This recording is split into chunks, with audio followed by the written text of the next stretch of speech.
Dios te bendiga. Damos gracias a Dios por este espacio. Damos gracias a Dios porque nos permite predicar la palabra de Dios y llegar hasta donde tú estás, desde tu computador, dispositivo móvil, incluso desde tu Smart TV. Damos gracias al Señor porque a través de estos medios podemos llegar a lugares donde físicamente no podemos estar, pero sí a través de la virtualidad, a través de este mundo digital. Y gloria a Dios por ello. Y deseamos que ahora la palabra que va a ser predicada sea de edificación para tu vida y que de así, no solamente para ti, que lo puedas compartir con tus amigos, familiares, para aquellos que necesitan escuchar la voz de Dios. Así que vamos a orar y pidámosle al Señor que nos direccione en este tiempo y todo para que su nombre sea glorificado. Amado Dios, tu nombre sea exaltado siempre, Jesús. Y yo te doy gracias, amado Dios, por el gran privilegio de predicar tu palabra. Te doy gracias por Cristo, te doy gracias por su resurrección, porque hoy entenderemos que la resurrección es el sello de nuestra salvación. Y deseo que esa seguridad pueda tener cada hombre y mujer que te tiene en su corazón. O si hay uno nuevo, si hay una persona nueva que está escuchando por primera vez el Evangelio, que pueda entender que en Cristo, que en la resurrección de Cristo hay una gran salvación, hay un gran sello. Permíteme a mí ser instrumento útil, Señor, para tu gloria, que mis palabras estén sazonadas, Señor, y direccionadas por tu verdad. Te lo pedimos en el nombre de Jesús. Amén y amén. A lo largo de la historia de la humanidad ha habido grandes líderes que se han destacado por su gran defensa por los derechos civiles, por sus ideologías, también por defender la causa de otros. Hombres como Martin Luther King, la Madre Teresa de Calcuta, Gandhi, como por mencionar algunos y que de pronto son como los más conocidos en nuestra memoria. Y que estos han llevado hasta el extremo sus vidas, que han entregado hasta el último aliento, incluso han muerto a causa de defender esos principios por los cuales ellos estuvieron viviendo. Pero ¿cuál es el patrón común de todos estos líderes mundiales? Que todos están muertos. Solo renacen en la memoria de algunos y están enmarcados, por supuesto, en la historia de la humanidad. Solo que, como les mencioné, están muertos. Y hoy, la palabra de Dios va a hablar en nuestras vidas de que en Jesús, que no solamente es una referencia mundial, sino que Dios mismo no solamente murió en una cruz, sino que resucitó. Y es su resurrección la que sella su obra, su entrega. Y es por eso el título de esta enseñanza, la resurrección, el sello de nuestra salvación. Y para ello voy a tocar 3 puntos. Vamos a hablar sobre la condición previa a la resurrección, vamos a ver el camino hacia la resurrección y vamos a ver la victoria de la resurrección. Así que, primeramente tenemos que mirar y pensar cuál era la condición previa a la resurrección del ser humano. Y hay que apuntar a algo muy importante. ¿Cuál es el autor intelectual y material de la resurrección? Es Jesús. Él es el personaje principal y el único en la obra de salvación. No hay intermediarios, no hay terceros, no hay apoyo. Solo Cristo es el que hace esa obra y establece y sella su salvación en nuestras vidas. No hay otros intermediarios. No hay otros que nos conecten con Dios. No, como se tiene en el pensamiento tradicional religioso, que pueden haber muchos santos que interceden. No, el único mediador entre Dios y los hombres se llama Jesucristo, como se le dice Pablo a Timoteo. Pero aquí es decir, bueno, ¿de quién nos salvó Jesús? Y eso es importante observarlo. Isaías 59:2 dice, pero vuestras iniquidades han hecho separación entre vosotros y vuestro Dios. vuestros pecados le han hecho esconder su rostro de vosotros para no escucharos. Una palabra importante que expresa Isaías: separación. En el Antiguo Testamento vemos que ese concepto de separación tiene varias terminologías, o más que terminologías, varios contextos de definición. Y estaba relacionado como en el arca del pacto Dios había separado exclusivamente unos utensilios para uso exclusivo de ese espacio o para esa obra. Era uso exclusivo. Pero en este contexto que nos está refiriendo Isaías, no era un uso exclusivo para Dios. Estábamos excluidos de Dios. Estábamos totalmente separados de Dios. No había ningún aspecto relacionado que nos conectara con Dios. Estamos distantes de Él. Y Pablo, en Efesios capítulo 2, va a referir esto. Y dice: antes ustedes estaban muertos a causa de su desobediencia y sus muchos pecados. Esta separación trajo consigo la muerte, como lo refiere Pablo. Y continúa diciendo: vivían en pecado, al igual que el resto de la gente, obedeciendo al diablo, el líder de los poderes del mundo invisible, quien es el espíritu que actúa en el corazón de los que se niegan a obedecer a Dios. Todos vivíamos así en el pasado, siguiendo los deseos de nuestras pasiones y la inclinación de nuestra naturaleza pecaminosa. Por nuestra propia naturaleza, escuchen bien, éramos objeto del enojo o de la ira de Dios, al igual que todos los demás. Así que es tremendo lo que nos muestra este pasaje, que la condición previa a la resurrección, ese estado de separación, llevó a que la condición espiritual y por consiguiente también física del ser humano fuese la muerte. La muerte. Porque desde Adán y Eva, tú y yo, fuimos creados para vivir en la plenitud de Dios y no iba a haber muerte, pero ya al caer, Adán y Eva proceder a su propia voluntad, al desobedecer a Dios, llevó consigo la muerte espiritual y la muerte física. Así que podemos ver personas que están muy bien físicamente, que uno los ve que están en el esplendor de la vida, pero su alma, si no está en Cristo, están muertos. Y con el resultado de esa condición, que es la ira de Dios, como lo expresó Pablo en Efesios, y también como lo expresa en Romanos capítulo 1, versículo 16, 18. Pero Dios muestra su ira desde el cielo contra todos los que son pecadores y perversos, que detienen la verdad con su perversión. Así que la condición previa a la resurrección, la condición humana antes de la resurrección de Cristo, era la muerte y la ira de Dios a causa del pecado. Así que una pregunta nos surge de esto: ¿será que habría posibilidades para nosotros poder ser librados de la ira de Dios? O mejor dicho, ¿había alguna manera humana para poder quitar este abismo, este estado y este resultado? Humanamente no. Porque el segundo punto, el camino hacia la resurrección, vemos que Dios había establecido para el pueblo de Israel, digamos, una disposición para expiar sus pecados. Y la expiación hace referencia a la eliminación de la culpa o pecado a través de un tercero. Y por eso se utilizaba un cordero inmolado sin mancha. En el contexto del Antiguo Testamento vemos varios elementos: el tabernáculo del pacto, un cordero sin manchas, sin imperfecciones, el lugar del sacrificio, el sumo sacerdote, el lugar santo, el lugar santísimo y otra serie de elementos que estaban allí.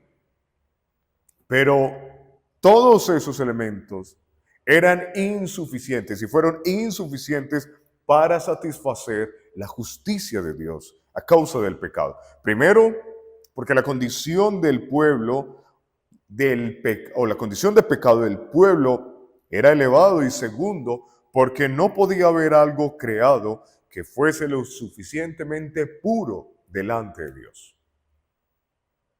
Eso es tremendo, porque Dios les mostró al pueblo de Israel y nos muestra a través de ese ejemplo que a través de toda esa articulación humana, el pecado iba a estar por encima y esto no iba a satisfacer la justicia de Dios.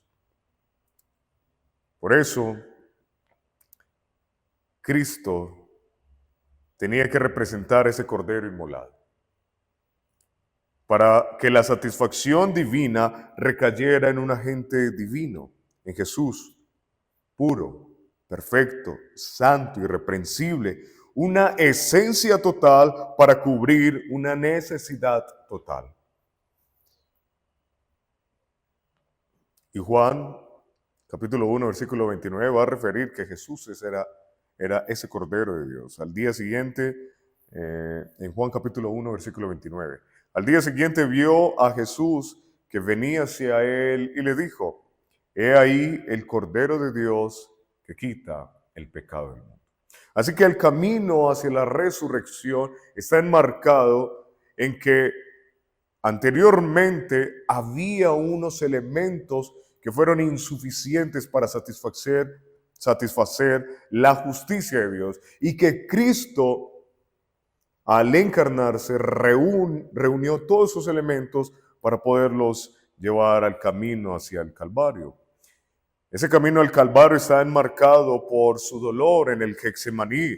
Y vemos en el Getsemaní una de las expresiones más vivas de cómo Jesús tenía una confrontación en su espíritu y en su carne, pero sobre todo en su interior.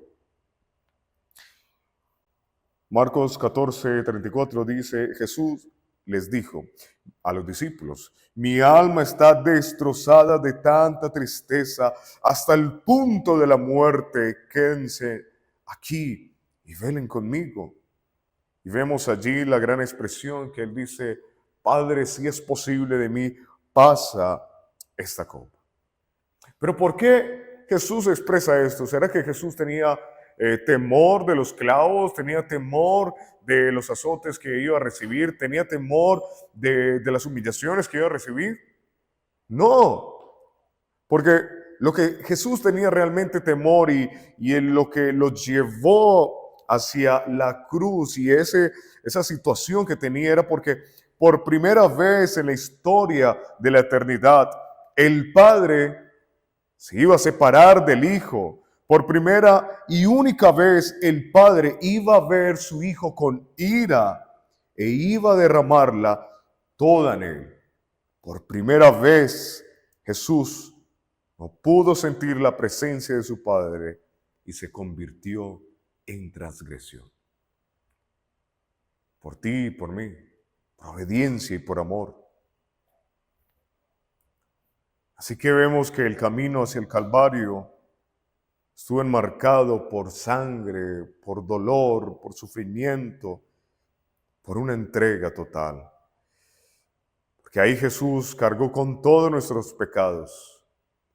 Y es por eso que ya cuando estaba en la cruz, como lo expresa Mateo capítulo 27, versículo 46, cuando Jesús clama: Elí, Elí, lema sabachthani, que significa: Dios mío, ¿por qué me has abandonado?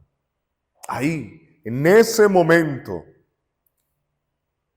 fue donde Jesús estaba cargando con todos nuestros pecados, con los pecados del pasado, con los pecados del presente y con los pecados futuros. Ahí Jesús estaba reuniendo toda la maldad, todo el pecado, toda la impureza de todos aquellos que iba a redimir y que está redimiendo y que seguirá redimiendo. La cúspide de nuestra paga, la consumación de nuestro dolor, el último aliento de nuestra condena, toda hecha en la obra de Jesús. Así que ¿cómo no rendirnos ante una salvación que vemos que tiene y que tuvo tanta entrega, tanta pasión, tanta rendición? El camino hacia la resurrección no fue fácil, el camino hacia la resurrección costó.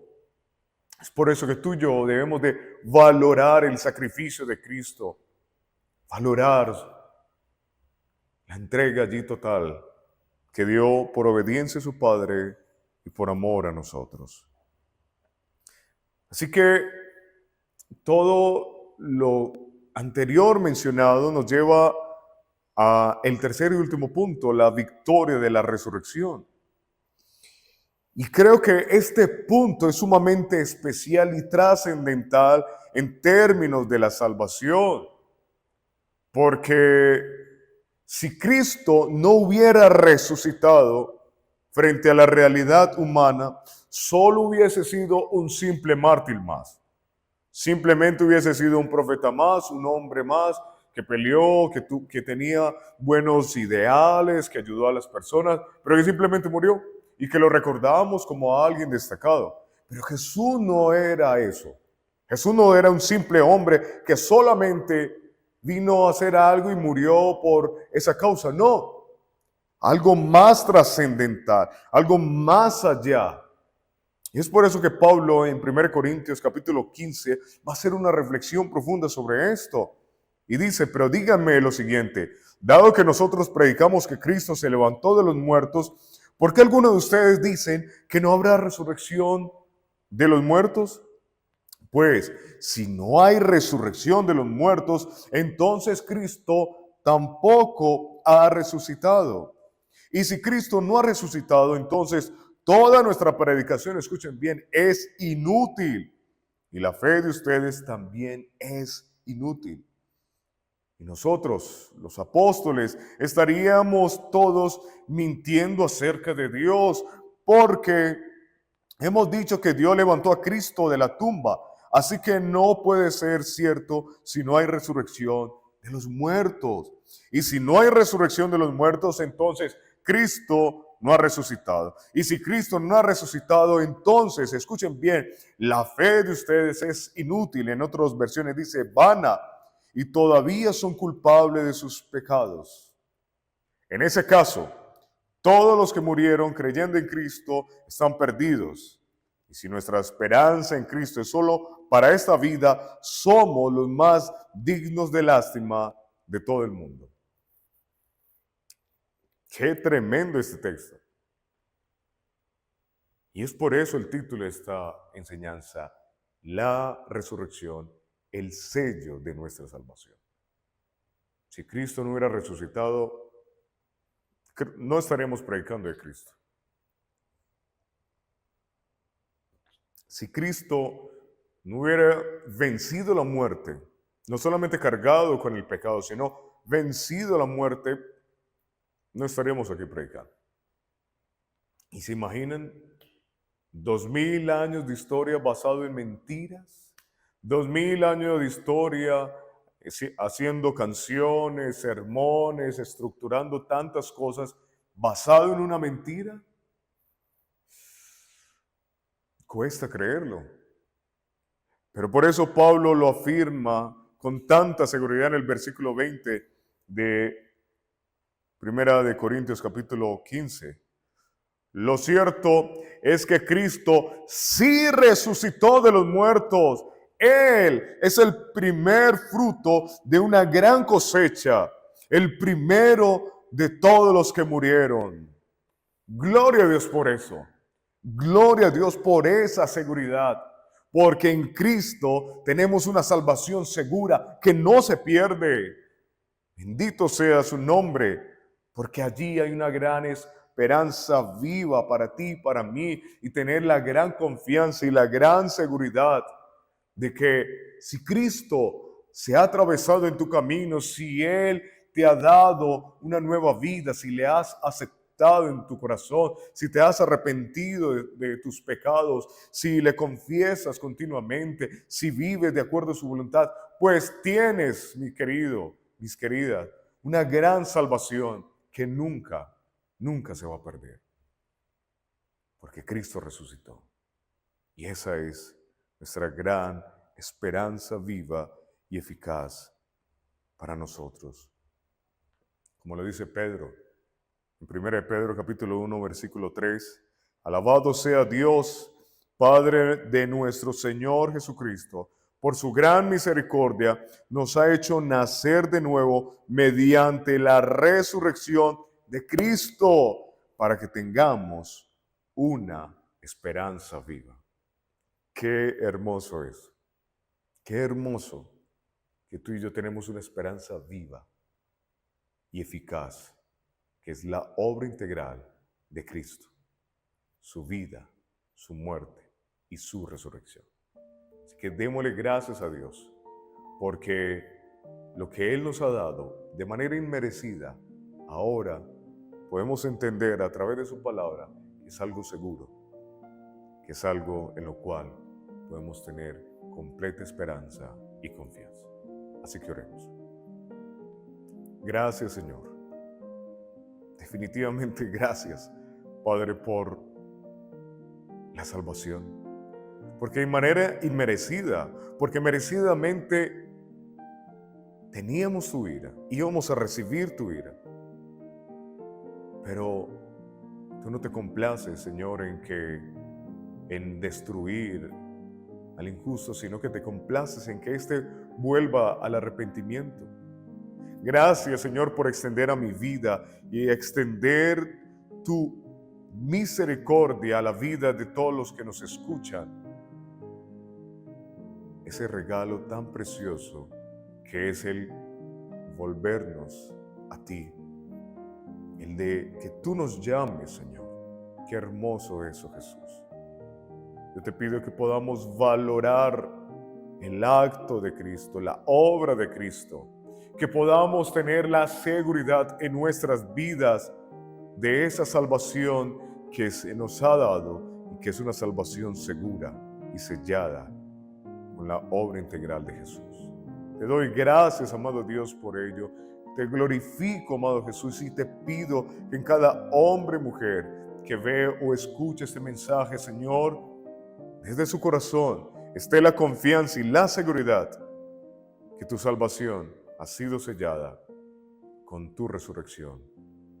Gracias te damos, Señor, en el nombre de Jesús. Amén y amén.